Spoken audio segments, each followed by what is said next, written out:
जाऊबाई, सासूबाईंची तब्येत काय एवढी खराब झालीये? खायला प्यायला देत नाही का आई ती तुम्हाला? दिवसभर काम करते पण सासूला विचारणार कोण नाही हवं. भाऊजींना सांगून थोडे ड्रायफ्रूट वगैरे आणायला लावायचे ना आई. आणि तूप वगैरे खात जा बरं का भरपूर, म्हणजे तुम्हाला आराम पडेल. तुम्ही तर एवढं शहरातून आलाय जाऊबाई, मग तुम्हीच आणायचं नाही येताना. नाही नाही, मुलांना क्लासला टाकलंय चांगल्यातल्या. आणि पोरं अभ्यास करत बसलेत रूमवरती. मी फक्त सासूबाईंचा आशीर्वाद घ्यायला आले. म्हटलं नमस्कार करून जरी गेलं तरी आशीर्वाद वर्षभर भेटतोय. आणि मग पुन्हा कधीतरी राहायला येईल. आता मी लगेच निघणार आहे. हा चालेल ना सासूबाई?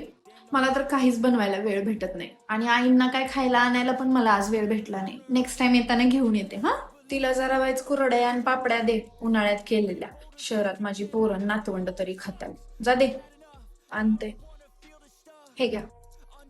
थँक्यू. चला आई, मी आता निघते आणि परत येताना काहीतरी घेऊन येईन. शहरात राहून बी किती संस्कारी आहे माझी सून.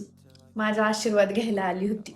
नका का राहायला येईना, पण मला इच्छा राहिला तर आली ना. बरोबर बोलला सासूबाई.